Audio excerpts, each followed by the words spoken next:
A paz do Senhor a todos, Deus estejam na graça de Deus, amém? Irmãos, às vezes vocês podem estar achando estranho que eu estou fazendo a minha leitura bíblica e não estou me filmando. Mas como nós estamos apenas fazendo a leitura bíblica, né? Nós estamos aqui para ouvir, né? Então, que vocês possam receber essa palavra, que através dessa leitura bíblica vocês possam ser abençoados cada vez mais e que Deus possa dar sabedoria e discernimento na vida de cada um de vocês, amém? Hoje nós vamos dar continuidade à nossa leitura, que fica no livro de 2 Reis. Nós vamos para o capítulo 9 hoje, irmãos, amém? Que vocês possam me acompanhar nessa leitura. Se vocês não têm tempo de pegar a Bíblia, abrir, mas que vocês possam ouvir. E no próprio livro sagrado fala, né, que a fé vem pelo ouvir e ouvir a palavra de Deus, amém? No capítulo 9 fala sobre Jeu é ungido rei de Israel. O profeta Eliseu chamou então um dos filhos dos profetas e lhe disse: cinge seus lombos e pega um vaso com azeite em tua mão e vai a Ramote Gileade. E quando chegar lá, verás ali Jeu, filho de Josafá, filho de Nissim, e entrando faça com que se levante de entre os seus irmãos e coloca-o na câmara interior. E toma logo o vaso de azeite e derrama-o sobre a sua cabeça e diz: assim diz o Senhor, eu te ungi por rei sobre Israel, e abra a porta e põe-te em fuga e não te detenhas. Foi, pois, o jovem profeta a Ramote Gileade. E quando ele entrou, eis que os príncipes do exército ali estavam, assentados, e ele disse: príncipe, uma palavra tenho para te dizer. Ageu disse: a qual de todos nós? E disse: a ti, príncipe. E ele te levantou, e entrou na casa, e outro derramou o azeite sobre sua cabeça, e lhes disse: assim diz o Senhor Deus de Israel, eu te ungi por rei sobre o povo do Senhor, sobre Israel. E a casa de Acabe, seu senhor, ferirás para que eu possa vingar o sangue dos meus servos, os profetas, e de todos os servos do Senhor na mão de Jezabel. E perecerá toda a casa de Acabe, e de Acabe destruirei todo o homem, tanto livre quanto encerrado em Israel. E eu porei a casa de Acabe como a casa de Jeroboão, filho de Nebate, e como a casa de Baasa, filho de Aias. Quanto Jezabel, os cães a comerão no campo de Jezreel, e não haverá quem a sepulte. E em seguida abriu a porta e pôs-se a fugir. E depois saiu Jeu aos servos do Senhor e lhes disseram: a paz, para que veio a ti aquele louco? E ele lhes disse: vos bem conheceis o homem e as suas palavras. E eles disseram: mentira, declara-nos isso agora. E ele disse: assim é, e assim me falou, dizendo: assim diz o Senhor, eu te ungi por rei sobre Israel. Então eles se apressaram e tomaram a roupa de cada um, puseram-na debaixo dele em um degrau alto e tocaram a corneta e disseram: Jeu é rei. Irmãos, aqui nesse capítulo nós vemos falar sobre o ungir, quando Jeu foi ungido rei de Israel, né? O julgamento da casa de Acabe começa agora. Jeu é o instrumento divino escolhido para executar esse julgamento. Irmãos, nós veremos aqui que Jeu ilustra quão zeloso um homem não convertido a Deus pode ser, quando convém aos seus próprios interesses, às suas ambições pessoais, atacar os males nacionais. O que ele fez a favor da justiça, fez bem e com disposição. Entretanto, o seu zelo era carnal. Ele destruiu completamente Baal, mas permitiu que ficassem os bezerros de ouro. Este fato só demonstra ele destruiu completamente Baal, né? Mas permitiu que ficassem os bezerros de ouro. também era pecado. Este fato se demonstra que o seu coração era alheio à fé divina. Ele era um instrumento da ira de Deus, que levou a cabo a vontade de Deus, ao menos em relação à destruição de Acabe e de sua família. Mas Jeu nunca teve um conhecimento pessoal de Deus. Assim, agora se cumpre a segunda parte da profecia que Elias entregou há anos com respeito à unção de Jeu como rei em Israel. Sobre guardar o segredo era de importância extrema, para que Jorão não se inteirasse do que estava se passando e deste modo não se preparasse para uma resistência se ele não tivesse sido apanhado de surpresa. O resultado teria sido uma larga guerra civil sangrenta, irmãos. Sobre a conferência devia ser às portas fechadas, para que ninguém escutasse nem visse o que aconteceu, e o que o mensageiro tinha que sair imediatamente. Jeu foi escolhido em particular como objeto mensageiro. Embora os israelitas estivessem num estado bem triste espiritualmente, irmãos, o Senhor ainda com saudade se referiu a eles como seu povo. Tudo isso é claramente uma ordem e não uma profecia. Jeu foi ungido apressadamente para ferir, destruir por completo a casa inteira de Acabe. De fato, Elias tinha profetizado anos antes sobre o terrível fim de Jezabel. A aparição do desaparecimento repentino dos mensageiros evidentemente tinha criado uma impressão de que ele não estava tudo bem. Jeu revela aos outros ali presentes o que o jovem profeta lhe havia dito. Parece que os capitães se puseram com ardor a favor da sua causa. Jeú mata a Jorão. Assim conspirou Jeú, filho de Josafá, filho de Nissim, contra Jorão. Estava Jorão guardando Ramote de Gileade com todos os Israel, por causa da Ahazel, rei da Síria. Mas o rei Jorão havia retornado a Jezreel para curar-se das feridas que os sírios lhe tinham feito ao lutar contra Hazael, rei da Síria. E Jeu disse: se for da nossa vontade, ninguém escape na cidade para ir anunciar em Jezreel. Então Jeu subiu no carro, se foi a Jezreel, porque Jorão estava ali doente, e também o rei de Judá, Acázias, tinha descido a visitar Jorão. E o vigia que estava na torre de Jezreel viu a cavalaria de Jeu que vinha e disse: eu vejo uma cavalaria. E Jorão disse: toma um cavaleiro e envia a reconhecê-los, e que diga a paz. Foi, pois, o cavaleiro reconhecê-los e disse: assim diz o rei, a paz. E Jeu lhes disse: o que tens a ver tu com a paz? Volta-te para trás de mim e vigia deu logo aviso, dizendo: o mensageiro chegou até eles e não volta. Então enviou outro cavaleiro, o qual, se chegando a ele, disse: assim diz o rei, a paz? E Jeu respondeu: o que tens tu a ver com a paz? Volta-te para trás de mim. O mesmo se deu também com este mensageiro. O vigia voltou a dizer também: este chegou a eles e não volta.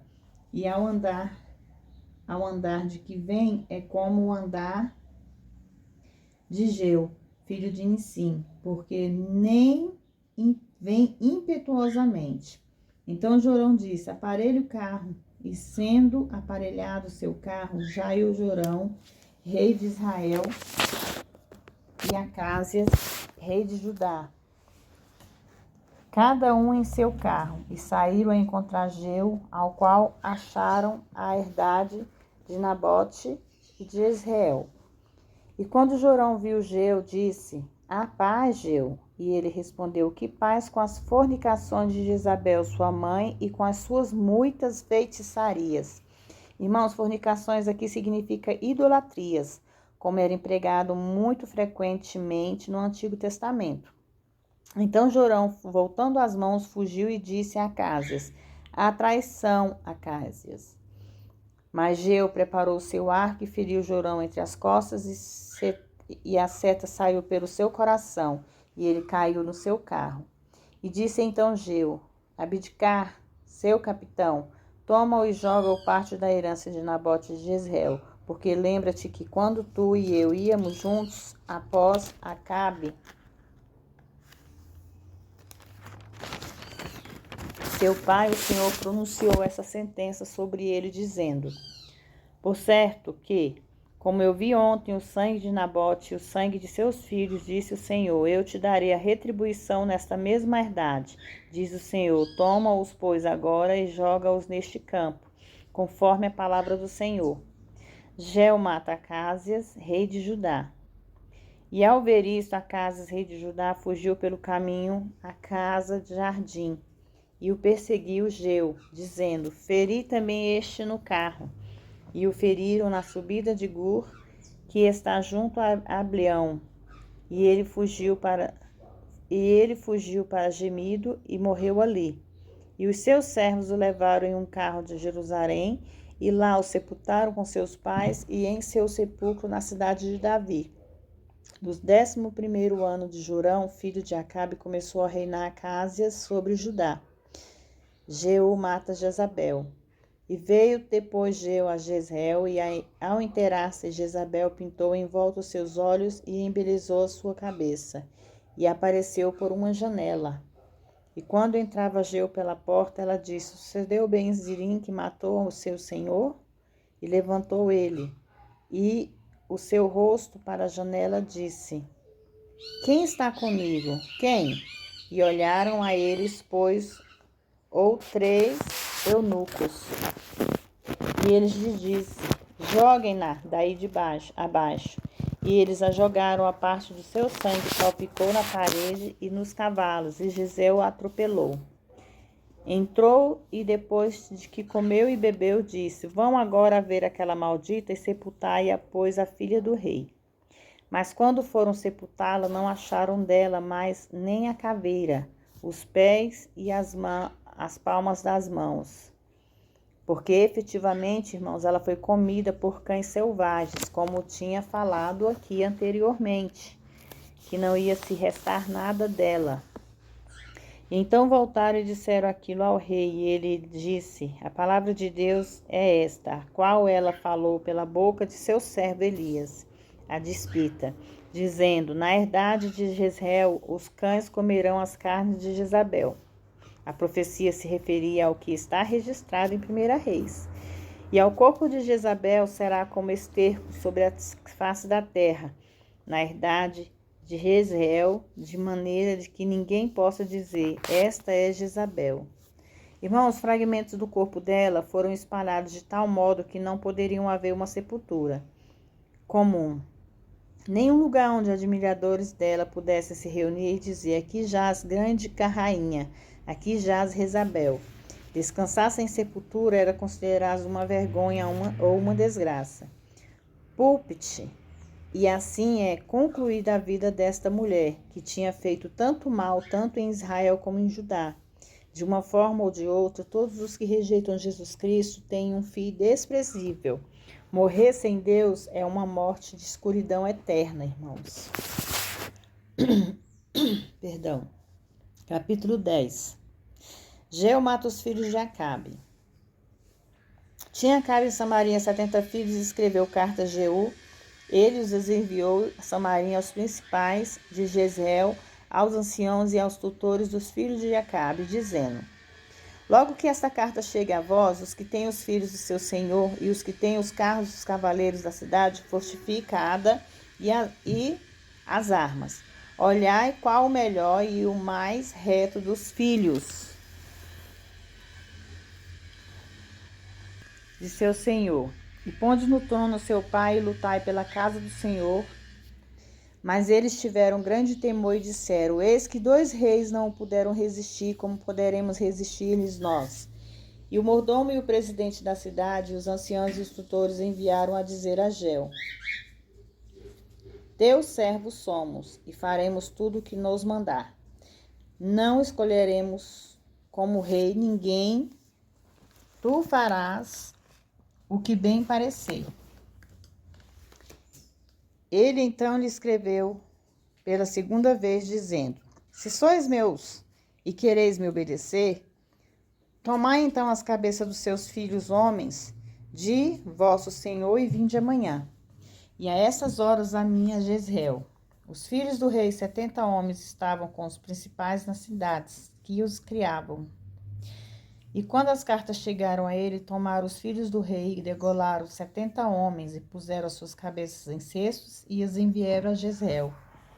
E veio um mensageiro que lhes anunciou, dizendo: trouxeram as cabeças dos filhos do rei.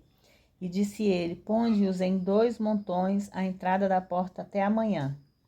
Vinda a manhã, saiu ele, e estando em pé, disse ao povo: vós sois justo, eis que eu conspirei contra o meu senhor e o feri de morte, mas quem matou todos estes? Saibam agora, pois que a palavra do Senhor que foi falada sobre a casa de Acabe, nada cairá por terra, porque o Senhor tem feito o que disse através dos seus servos. Elia. Matou então Jeu todos os que tinham ficado na casa de Acabe em Jezreel, e todos os príncipes, e todos os seus familiares e seus sacerdotes, até que não ficou nenhum.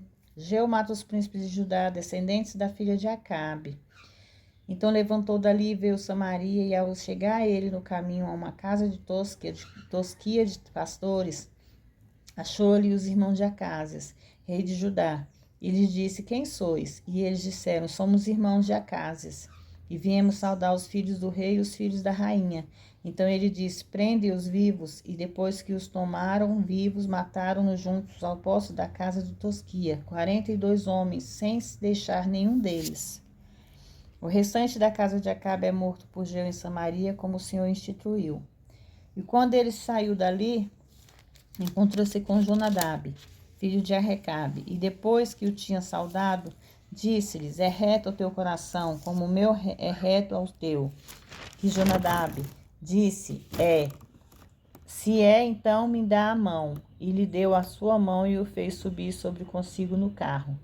E lhes disse: vem comigo e verás o meu zelo para com o Senhor, e o que fez com que subisse com ele em seu carro. E logo que Jeu veio a Samaria, matou todos os que tinham ficado de Acabe em Samaria, até extirpá-los, conforme a palavra do Senhor que tinha sido falada por Elias. E Jeu ajuntou todo o povo e disse-lhe: Acabe serviu pouco a Baal, mas Jeu a servirá muito. Irmãos, provavelmente até aí nenhuma suspeita havia na mente do povo que Jeu seria menos zeloso como adorador de Baal do que os seus antecessores. Perdão, irmãos. Chamai-me, pois, agora todos os profetas de Baal e todos os servos, todos os sacerdotes, que não falte nenhum, porque tem um grande sacrifício para Baal. Qualquer um que falar não viverá. Isto vazia Jeu com astúcias para destruir os que honravam a Baal. E disse Jeu: santificai um dia solene a Baal. E eles proclamaram um. E enviou Jeu todo Israel, e vieram todos os servos de Baal, e não faltou nenhum que não viesse. E entraram no templo de Baal. E o templo de Baal se encheu de um lado e o outro. Então disse ao que era o responsável pelo cargo das vestimentas: tira as vestimentas de todos os servos de Baal. E lhes tirou todas as vestimentas. E entrou Jeu com Jonadab, filho de Jeabe, no templo de Baal. E disse aos servos de Baal: olhe e vede que casualmente não haja aqui entre vós algum dos servos do Senhor, mas somente os servos de Baal. E quando eles entraram para fazer o sacrifício de holocausto, Jeu, da parte de fora, preparou 80 homens, que lhes disse: qualquer que deixar vivo algum daqueles homens que eu entreguei em vossas mãos, a sua vida será pelo outro. E depois que acabaram eles de fazer o holocausto, Jeu disse aos da sua guarda e aos capitães: entrai e matai os que não escape nenhum. E os feriram ao fio da espada e os deixaram estendidos, e os guardas e os capitães, e foram até o lugar mais interior do templo de Baal. E retiraram dali as estátuas da casa de Baal e as queimaram, e quebraram as estátuas, derrubaram e fizeram um depósito de lixo até hoje. Assim Jeu extinguiu Baal de Israel. Com tudo isso, Jeu não se apartou dos pecados de Jeroboão, filho de Nebate, com que fez pecar Israel, ou seja, os bezerros de ouro que estavam em Betel e em Dan. Parece que Jehú não estava preparado para erradicar toda a idolatria de Israel. O seu zelo pelo Senhor não alcançou muito. Portanto, a sua reforma religiosa foi somente uma reforma pela metade, um retorno parcial ao Senhor, que não trouxe nenhuma bênção permanentemente sobre a nação. O resumo do reinado de Jehú. E o Senhor, por isso, disse a Jehú: porquanto tens feito bem executando o que é reto diante dos meus olhos, e fizeste a casa de Acabe conforme tudo o que estava em meu coração. E os filhos se assentaram no trono de Israel até a 4ª geração. Mas Jehú não cuidou em andar na lei do Senhor, Deus de Israel, com todo o coração, nem se apartou dos pecados de Jeroboão. Com isso tinha feito pecar Israel. Naqueles dias o Senhor começou a diminuir os termos de Israel e os feriu a Azael, em todos os termos de Israel, no Jordão até o nascente do sol, toda a terra de Gileade, de Gade, de Rubem e de Manassés, desde Aroé, que está junto ao ribeiro de Arnon, ou seja, Gileade e Bazã. Outros feitos de Jehú e todas as coisas que fez e toda a sua valentia não estão escritos no livro de crônicas dos reis de Israel. E dormiu Jehú com seus pais, e sepultaram em Samaria o reino, e reinou em seu lugar Jeoacás, seu filho. O tempo que reinou Jehú sobre Israel em Samaria foram 28 anos. Que oportunidade de ouro Jehú tinha para incorrer às bênçãos de Deus, irmãos. Mas ele não tinha amor genuíno pelo Senhor. Tudo o que ele fez só convinha a si mesmo. Por isso agora o Senhor permitiu que as dificuldades começassem em Israel, o que final culminaria o fato em que ele cessaria de ser uma nação, e tudo devido ao pecado.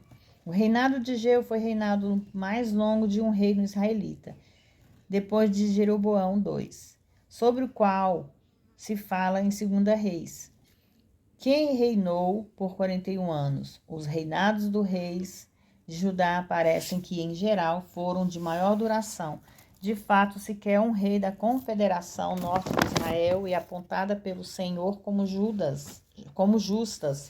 Irmãos, aqui nós vemos novamente, né? O pecado está sempre rodeando os servos do Senhor.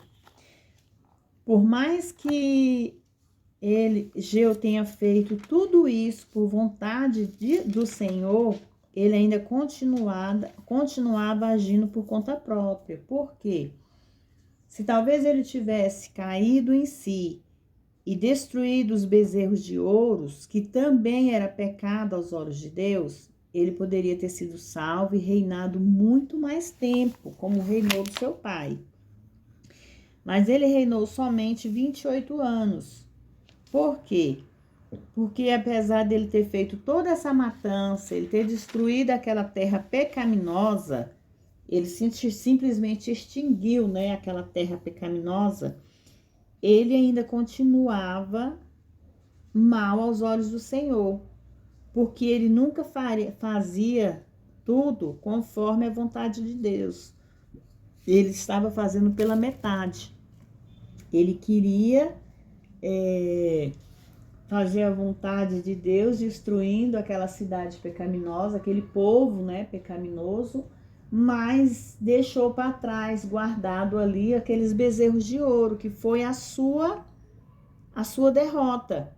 Ali foi aonde ele pecou aos olhos de Deus. Então, aqui nós vemos, nessa leitura bíblica que nós estamos fazendo, irmãos, que o pecado, ele acompanha o ser humano. Se o ser humano não for forte, se ele não tiver a fidelidade a Deus, ele vai pecar, ele vai cair em tentação. Não adianta você servir 2 senhores. Ou você serve a Deus, ou você serve ao diabo. Ou você faz o bem, ou você faz o mal. E aqui, nesses profetas, nós vemos que eles queriam agradar a Deus, mas eles não tinham em si o coração limpo. Aquele coração que pedisse perdão, aquele coração que se voltasse para Deus. E aqui Deus fala, sim, grandemente conosco sobre isso, que nós possamos servir apenas a Deus, que nós não venhamos adorar imagens, que nós não venhamos adorar outros deuses, estátuas, imagens, porque o nosso ouro verdadeiro está em Deus, a nossa riqueza está em Deus. Não é bens materiais que vai nos salvar, irmãos. Não é casa, não é carro. Claro que nós dependemos disso tudo, que Deus nos concilia através dele. Através da sua graça, nós temos todos esses bens. Mas nada disso vai nos trazer a salvação. O que traz a salvação às nossas vidas é Deus. É Deus que faz com que nós se voltamos para Ele, que nós buscamos a Ele. E que através dessa palavra vocês possam entender que o significado de tudo isso é a nossa fidelidade a Deus. É nós sermos fiel a Ele, é nós sermos obedientes, irmãos. Que a única coisa que Deus quer de nós é a nossa obediência. Vamos orar mais, vamos buscar mais, que é isso que Deus quer de nós, amém? Vamos fazer hoje, irmãos, eu vou fazer diferente. Hoje eu quero deixar para vocês o Salmo 23, amém? Vamos ler junto comigo, me acompanhar em leitura, ou ouvindo mesmo, vocês ouvindo aqui o Salmo 23. Salmo 23 é um salmo que nós entendemos que Deus está conosco a todo momento, que Deus está cuidando, Deus está guardando as nossas vidas. Ele é um salmo de Davi que se aplica a todos nós, irmãos. A todos nós aqui se aplica, porque é um salmo que nos traz refrigério também, nos traz paz, que o Senhor é o nosso pastor e nada nos faltará. Quando se aplica a nós, é dito que assim representa, né, a Deus, ao mesmo tempo como uma ovelha e como um grande pastor do seu povo, porque ele foi ressuscitado de entre os mortos, irmãos. Deus enviou seu filho, seu único filho, para pagar pelos nossos pecados, né? Para redimirmos os nossos pecados. Mas mesmo depois de morto, ele ressuscitou para nos provar que ele é Deus em nossas vidas. Que assim como ele faz com o filho dele, ele faz conosco, porque nós somos filho deles, irmãos. Então nós temos que buscar a esse Deus, nós temos que acreditar que ele é o nosso pastor, que nada vai nos faltar nessa vida, que ainda que nós andemos pelo vale da sombra da morte, ele não nos deixa temer a mal algum, porque ele vai estar sempre conosco, amém? O Senhor é meu pastor e nada me faltará. Deitar-me faz em verdes pastos, guia-me mansamente às águas tranquilas, refrigera minha alma, guia-me pelos caminhos da justiça por amor ao seu nome. Ainda que eu ande pelo vale da sombra da morte, não temeria mal algum. Porque tu estás comigo, a tua vara e o teu cajado me consolam. Prepara-me uma mesa perante mim na presença dos meus inimigos, unge minha cabeça com óleo e meu cálice transborda. Certamente que a bondade e a misericórdia me seguirão todos os dias da minha vida. E na casa do Senhor habitarei por longos dias, irmãos. Olha, Senhor. Aqui no Salmo, se a gente for olhar aqui a palavra de Deus, Ele está conosco a todo momento, é Ele que nos consola, é Ele que nos guarda, é Ele que nos livra de todo o mal. E Ele ainda é capaz de preparar uma mesa diante dos nossos inimigos, para que nossas cabeças sejam ungidas, irmão, até que nosso cálice transborde. Ele não nos envergonhará, porque a sua bondade e a sua misericórdia nos seguirá todos os dias das nossas vidas, irmãos. Olha que salmo maravilhoso, que salmo abençoado, amém? Senhor, meu Deus e meu Pai, eu entro na sua presença nesse momento, Pai querido, Pai amado, apresentando, Senhor, meu Deus, a cada vida que aqui se encontra, Senhor, meu Deus, nessa corrente de oração. Pai querido, Pai amado, abençoa, Senhor, meu Deus, a cada filho nosso, a cada familiar. Pai, nesse momento, primeiramente, eu venho te pedir perdão pelos meus pecados, perdão por minhas omissões, Perdão, Senhor meu Deus, se causei algo que não te agradasse, se menti, se pequei, se fiz algo, Senhor meu Deus, que não é a vontade dos teus olhos, Pai. Pai, eu venho pedir perdão pelas minhas palavras, pelo meu agir, pelo meu falar, pelo meu caminhar. Eu venho pedir perdão muitas vezes, Senhor meu Deus, por me afastar, me desanimar, deixar a oração de lado. Me perdoa, meu Deus. Que o Senhor possa me dar forças, me dar sabedoria e discernimento, Senhor meu Deus, para te buscar todos os dias. Pai querido, Pai amado, eu venho agradecer pelo dia, agradecer pelo respirar, agradecer pela vida, Pai.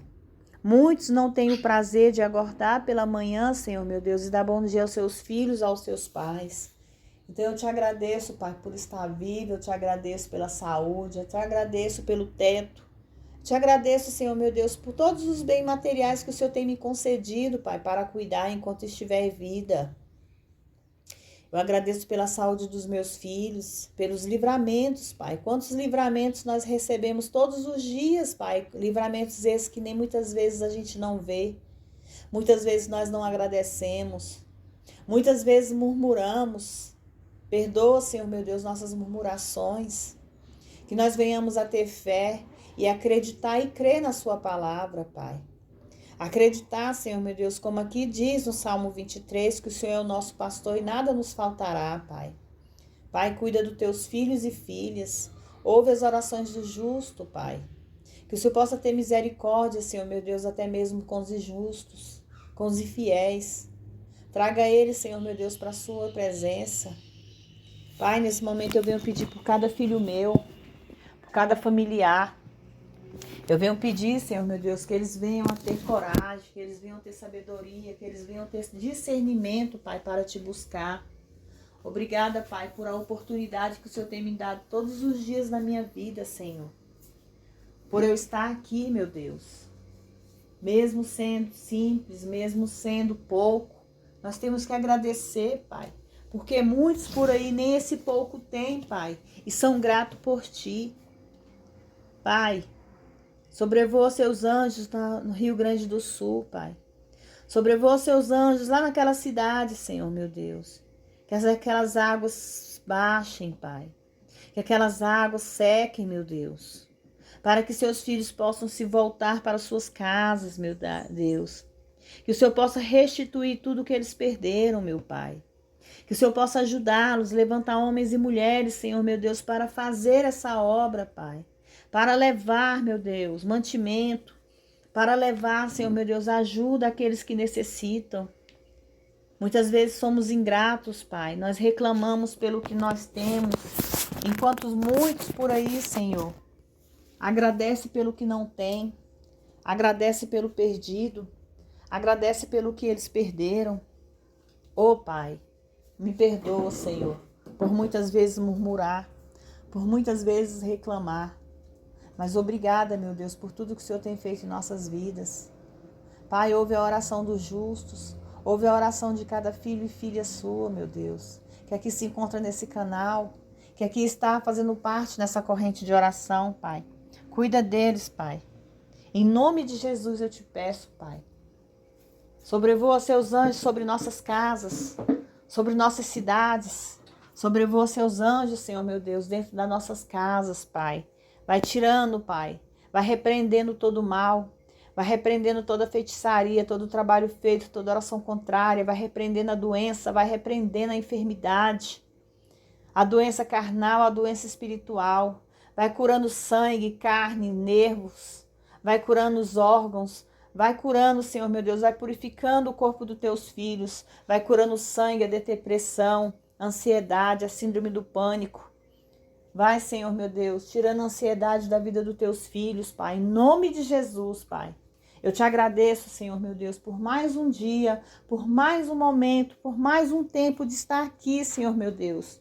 Na sua presença, te buscando. Estar aqui, meu Deus, te exaltando. Falando no seu nome, Senhor meu Deus. Enviando sua mensagem, Pai. Que o Senhor possa falar aos seus filhos e filhas, em nome do Pai, do Filho e do Espírito Santo. Pai nosso que estás no céu, santificado seja o teu nome, venha a nós o vosso reino, seja feita a tua vontade, assim na terra como nos céus. O pão nosso de cada dia nos dai hoje, perdoai as nossas dívidas, assim como nós perdoamos aos nossos devedores. Não nos deixes cair em tentação, mas livra-nos do mal, porque teu é o reino, o poder, a honra e a glória, hoje, amanhã e para todos sempre. Todos dizem amém. Graças a Deus. Irmãos, que vocês possam ser abençoados através dessa palavra. Deus possa enviar provisões na vida de vocês, na casa de vocês. Amém? Fiquem todos na paz do Senhor.